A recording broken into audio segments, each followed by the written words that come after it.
This girl is as strange and mysterious as a riddle. Every morning she disassembles and reassembles her 9-linked ring regularly. And she must record the time of each operation. She is not exactly afraid of society, but if she doesn't hide in the world of headphones, she can't leave the house. Starting a conversation with her is extremely difficult because she always unconsciously uses strange words to push others away. Even when making a phone call, she has to write a script and prepare for all possible responses. But when she actually makes the call, she stammers and can't say a word. Only when she puts on her headphones can she regain her composure. She even has a bit of obsessive-compulsive disorder, not only arranging things neatly, but also always putting them back in their original place. She doesn't have a single friend, so she can only live day by day under the care of her retired father. Since childhood, she didn't like to talk, but was particularly interested in the cases that her father had not solved. She even developed an almost psychological obsession with police work, but the doctor diagnosed her with early childhood schizophrenia. Like a child forever immersed in a starry sky. Her name is Patience. After growing up, she became a record archivist at the police department. Because there she doesn't have to communicate much, and there aren't even any colleagues working with her. But she still maintains such a disciplined lifestyle that she turns her life into a monotonous and boring series of days.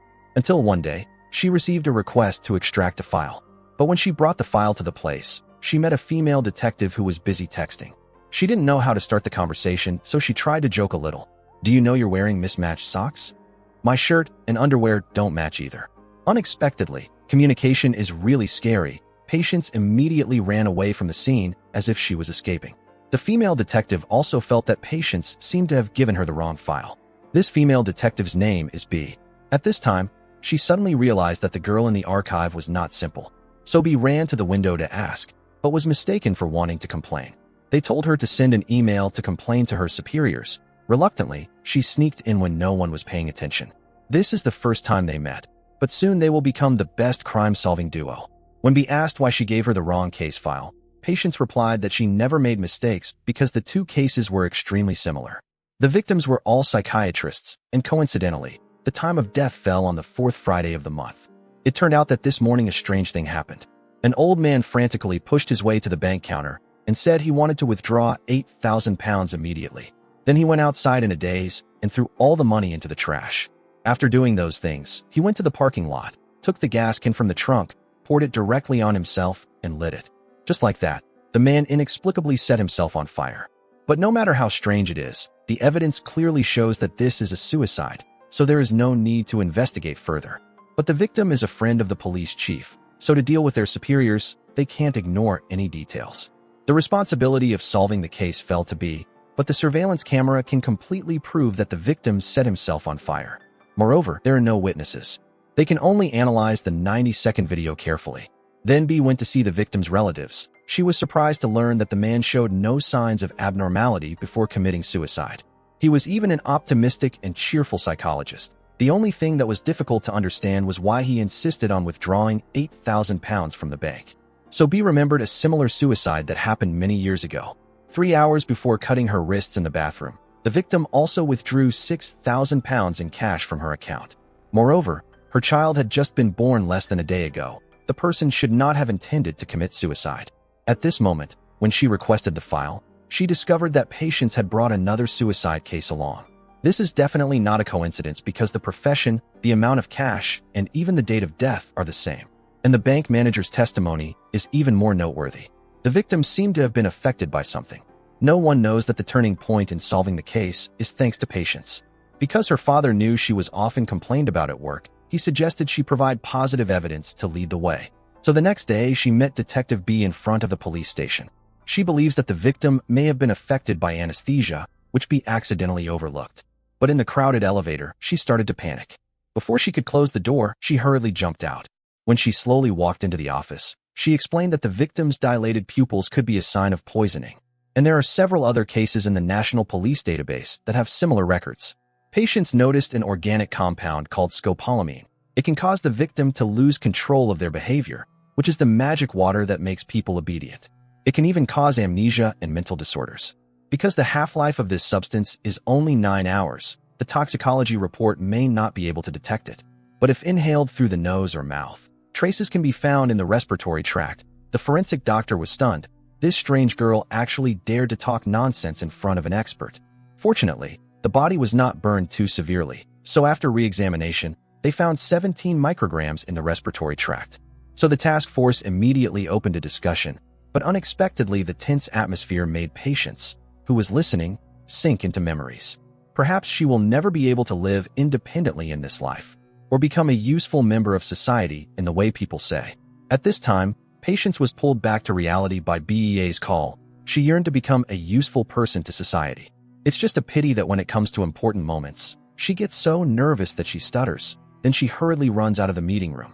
After work, Bea also had the opportunity to walk her a short distance. But she found that she didn't go home, but went to a support group for people with autism. At this time, Bea vaguely realized that her son seemed to have symptoms similar to Patience. That night, she finally took the time to be with her son.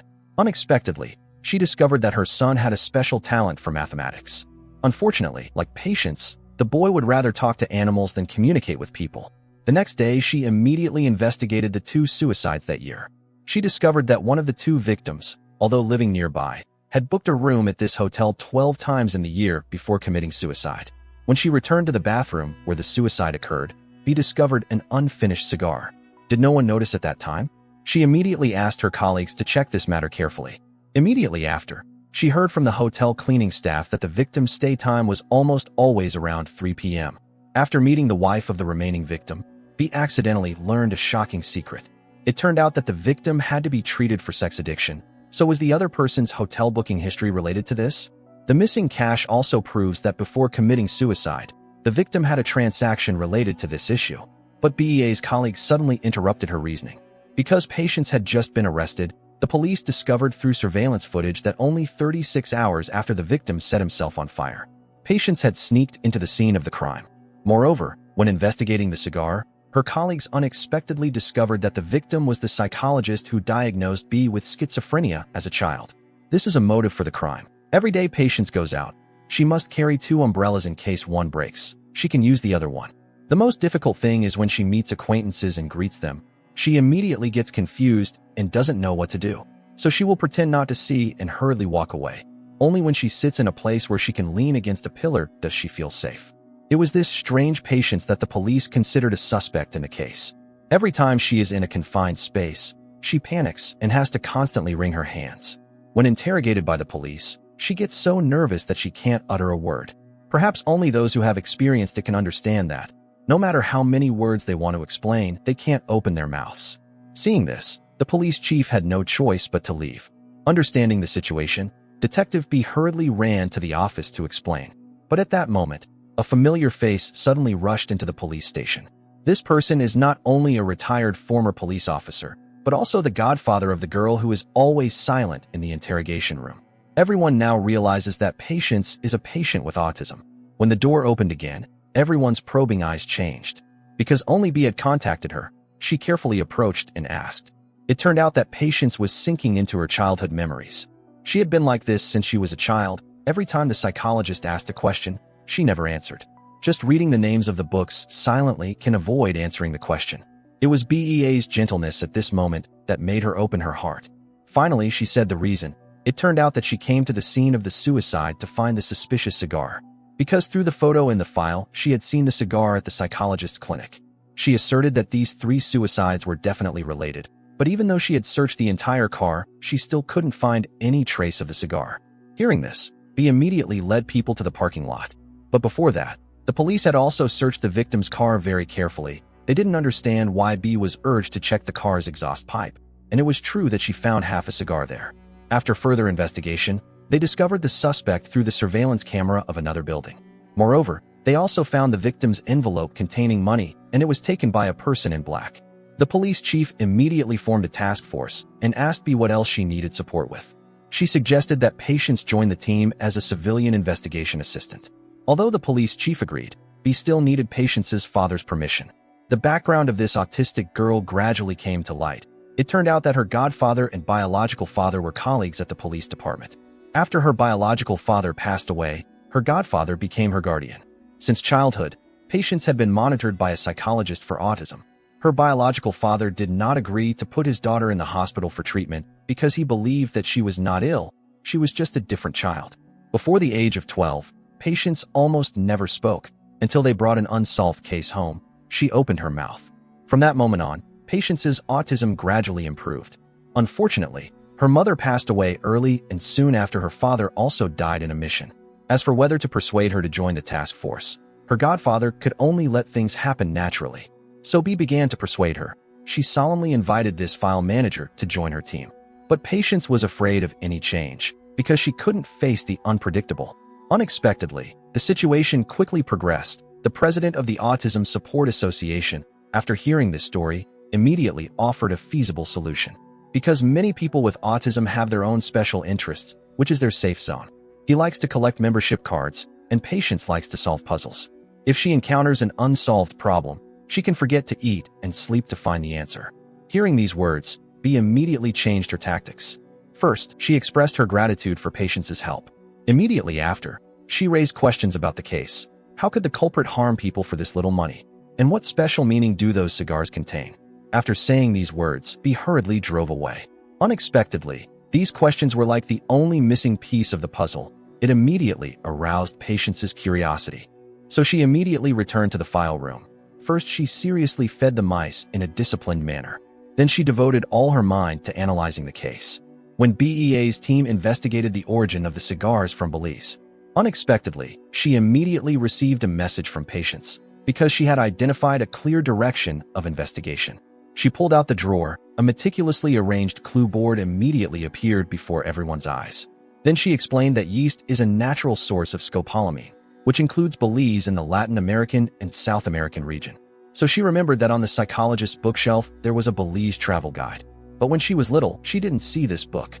This proves that the doctor likely went there before committing suicide. Next, she found a photo taken at the airport waiting room in 2016 on the second victim's social media. Therefore, it proves that both of them had been to Belize. Although it still cannot directly prove that the third victim was also involved, but she discovered an immunization record from a few years ago, proving that the victim was a CPS expert and had been to Belize for work. Soon after, the two quickly ran to the company where the victim used to work to investigate. Marketing Director Cooper greeted them. The opponent admitted that he had represented the company to attend a marketing event abroad in 2016, but he didn't remember who went with him at that time. As for the list, it is necessary to wait for the company's legal department to confirm before it can be provided. But Patience immediately realized that Cooper's name was not his real name. The opponent also frankly admitted that for the convenience of doing business, he used another name. But this is personal information, so B cannot arbitrarily question without an investigation warrant. Seeing the clue right in front of her eyes that could help solve the case, that night Patience fell into a state of restlessness and couldn't eat or drink. Seeing her uneasy appearance, the president of the support association decided to break the rules to help. Unexpectedly, the next morning there was progress. B finally investigated Cooper's original Spanish name. Moreover, he also had a previous conviction related to women trafficking. But unexpectedly, this type of transaction is legal in Belize. So if there is a pervert among these four psychology doctors, who knows what crazy things they have done there? At this moment, Patience and the president of the support association also brought shocking news. It turned out that the president's hacker girlfriend had hacked into the company's server. Not only did she find the list of personnel who had been abroad, but she also found important evidence in Cooper's email. There was a boat rental certificate from a shipping company, along with an insurance contract including him and the 3 deceased victims. But unfortunately, the company's server has hacker warning software, so if they don't act immediately, the suspect named Cooper may escape. As expected, they guessed correctly. At this time, Cooper had finished packing his luggage and collected all the cash. At this time, the sound of knocking on the door rang in his ears. It turned out that the cleaning staff had scheduled to come to clean. But it was from then on that things became more complicated. When B arrived, she saw Cooper standing dazed on the roof of the building. Unexpectedly, when a policeman ran up, the opponent jumped down in a state of unconsciousness. So the suspect committed suicide to escape punishment, but the lock was still intact, so the culprit and the suspect knew each other. The safe was open and half of the strange cigar was left inside. Patience also saw the wrapping paper on the floor. This was the place where the culprit blew the anesthetic powder into the suspect's face. Then she discovered an abnormality on the cabinet, because to remove fingerprints, the culprit wiped one side of the dust. Although the suspect still had a pulse, this was inconsistent with the rule of killing on Friday. Fortunately, in the forensic examination, a remaining fingerprint was found. It matched a cleaning staff named Maya. Hearing this name, Patience suddenly remembered that Maya was the cleaning staff of the railway hotel. Because after the first victim committed suicide in the bathtub, the police took the fingerprints of all the hotel staff for storage. B also suddenly remembered that when they investigated there, they saw this person leaving in a panic. Unfortunately, when they returned to the hotel, they learned that Maya had resigned. Now there is only the landlord's emergency phone number left. Unexpectedly, when called, the opponent's voice mailbox plays in Spanish. But fortunately, Patience understood. Based on the content of the voice message, they quickly found a cafe. After hearing that the police were looking for an illegal immigrant tenant, the landlord immediately said that the person had returned home last night. B immediately realized the abnormality. Having just committed a crime today, how could he leave the area last night? She quickly rushed to the attic with the male police officer. Unexpectedly, a shadow appeared from behind. The two immediately chased, and that person was the cleaning staff Maya. The male police officer immediately subdued her on the dining table.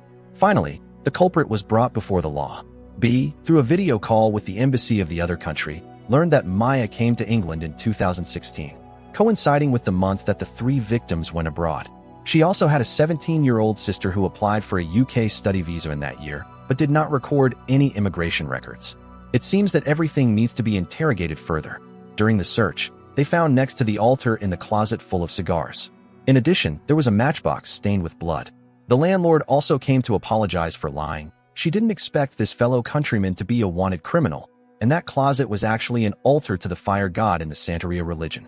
Legend has it about revenge on those you hate, especially those who create karma with women. Cigars are sacrifices, and Friday is the most sacred day in the sect. Finally, the culprit admitted everything and revealed a tragic story about her sister seeking revenge for her younger sister. It turned out that Maya found the blood-stained matchbox on the yacht and believed that the evil British doctors had murdered her sister. Because her sister was a prisoner who was lured by Cooper with $500 and then pulled onto the yacht, Maya's sister, wanting money to study abroad, ignored the warnings and boarded the boat.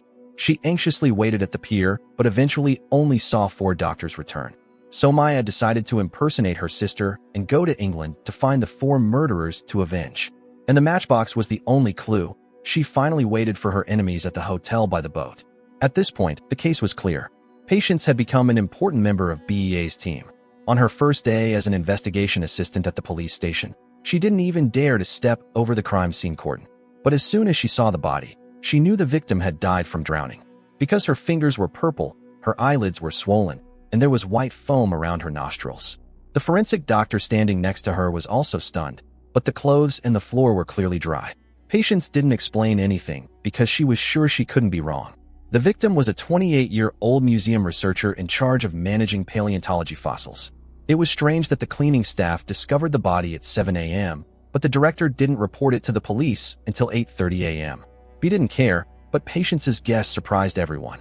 Immediately after, Patience found in the system that 4 years ago the victim was accused of smuggling fossils. Because the Mongolian customs found dinosaur teeth in her bag, her ex-boyfriend volunteered to take the blame, and as a result, he was sentenced to 6 months in prison. In addition, the museum director, who was very academic, only had a speeding ticket. At this time, the autopsy report also had results. The victim died of pulmonary edema due to drowning. It seems that Patience was right. Water testing can determine the location of death. At this time, Patience discovered a strange tattoo on the victim's left arm, not knowing what it meant, but the mystery must lie in it.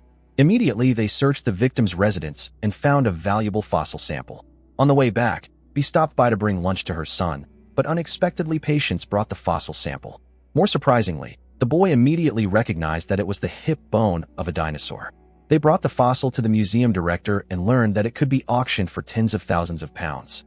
After that, she discovered that there was a surveillance camera installed in front of the museum. The video showed that on Sunday night the victim returned to the museum at 11 p.m. in a state of intoxication.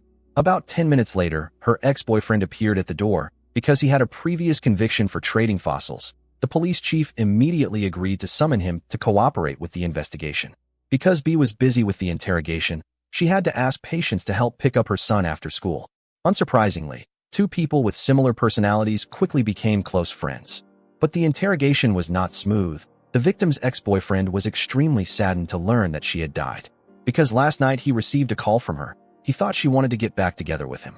But when he went to the museum and knocked on the door, he didn't see her answer. The strangest thing was that last night he received a call from a strange number. The other person spoke stutteringly, as if drunk. Unfortunately, because he was too angry, he deleted that phone number immediately. The interrogation yielded nothing, so B had to go home to take care of her child. The museum director gave the boy a toy, but there were no instructions, causing him to throw a tantrum. Fortunately, Patience is very good at assembling models. She stayed up all night looking up documents to complete it. But unexpectedly, she discovered something unexpected from the book pages. Isn't this the tattoo on the victim's arm? The next morning, they compared the tattoo, discovering that the tree branches of the Tree of Life had a new branch added. They immediately went to the museum director. It turned out that the additional line represented a newly discovered evolutionary branch. But the director was busy publishing his thesis, so he refused to reveal the research content. Patience immediately returned to the archive room to review all the victims' academic reports. Finally, she found a clue, from which she deduced the real cause of death. B also asked the forensic doctor to clarify. It turned out that at some point before she died, the victim's lungs were flooded with water, making it difficult for oxygen to enter the blood. A few hours later, she would gradually become weak, as if drunk, until she looked like she was drowning. Such cases have only had 4 cases in 30 years. Water tests in the lungs helped determine the location of death, and they discovered a place called Massel Quarry. Here the victim met a delivery driver. From these clues, Patience continued to analyze. The next morning, she identified the real culprit. It was not the driver or the ex-boyfriend, but the museum director. Because at Massel Quarry the victim fell into the water but did not die. At 8:27 p.m., she borrowed the driver's phone to call her ex-boyfriend. And at 8:14 p.m., the surveillance camera a kilometer away recorded the director speeding. These two events happened too close together, definitely not a coincidence. So the police immediately issued an arrest warrant for the director. The interrogation took place, and the truth was gradually revealed. B investigated in the academic journal and discovered that the director had changed the article he was about to publish. The main reason was the dinosaur fossil that the victim brought home to photograph. Because when he read her research report, he suddenly realized that his article was completely worthless. Fortunately, the phone and notebook that were thrown into the water were recovered. The data inside confirms this guess. It turned out that the article the director was about to publish was completely the same as the victim's discovery. He killed people to steal the achievements of others. Finally, he confessed. It turned out that after 2 years of managing and directing the fossil research project, the victim was the one who achieved the results first, so he secretly submitted her thesis under his name. He was even invited by the magazine to be the cover person. He rushed to the quarry to negotiate the copyright, but the victim refused to compromise and scolded him for stealing her scientific discovery. Faced with the insults of a woman, feeling humiliated, he angrily threw her notebook into the water. Unexpectedly, the victim immediately raised her phone to film and threatened to post it on social media, so the two had a scuffle. As a result, the victim accidentally fell into the lake and in just a moment sank. He panicked and hurriedly drove away, which was why he sped. Finally, the case closed. The director was convicted of manslaughter and imprisoned. Then the introverted girl finally let go of her guard and accepted a hug from her best friend.